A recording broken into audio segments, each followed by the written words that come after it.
It's finally time to harvest sweet potatoes. But first, I want to show you how to make the best fertilizer ever out of sweet potato vines. Hi, I'm Debbie. Welcome to my organic garden. All I have needs, I have not provided. I made fertilizer out of my sweet potato vines last year, and then I fed that sweet potato water to my corn in the spring, and the corn just responded to it like it said, give me more.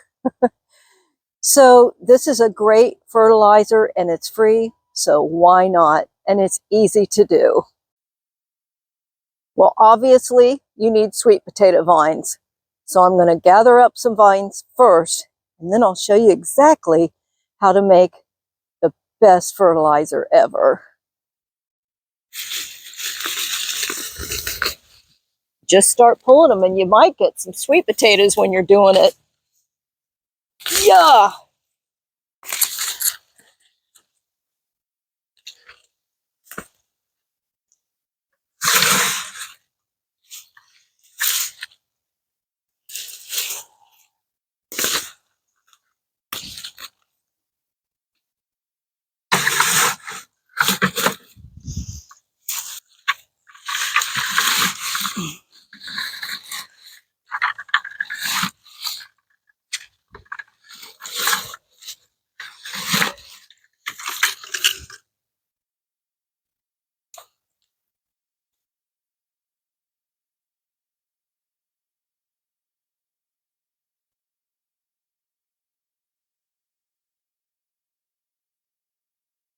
This is my Seminole pumpkin vines that I steered to go up underneath the Suriname cherry trees, because the cherry trees will offer a bit of protection against frost.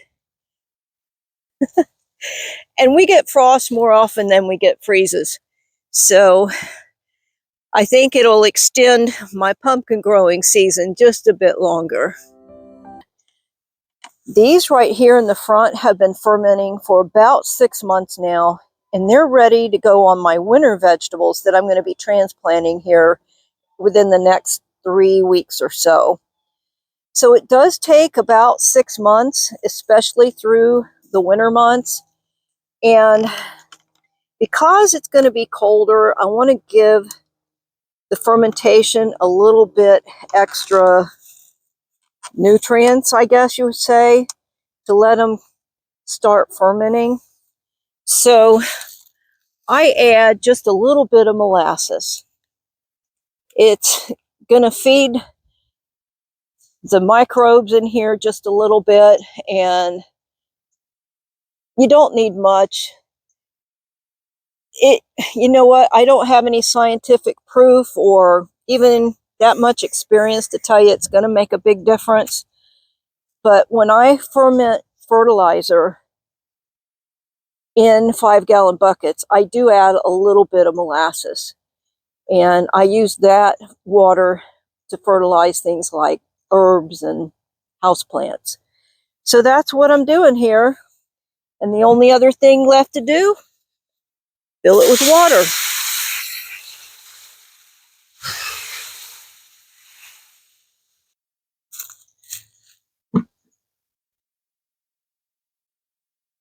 This is what's left of the plants that I put in here last summer, which would be about 4 months ago. Look how dark this water is. And you don't need a lot. And that's what this little old cup is for. That's it. You're going to add that much to 1 gallon of water. And that's a pretty strong fertilizer with just that. So you see, with 5 gallons, there's so much fertilizer. It's going to be plenty to go around my property. So all that's left for me to do is find some lids for these and just let them ferment for about 6 months. I told you that was going to be easy. And now we're going to find out how many sweet potatoes I get from my great big sweet potato patch. You want to subscribe and find out. I'm going to be posting that video soon.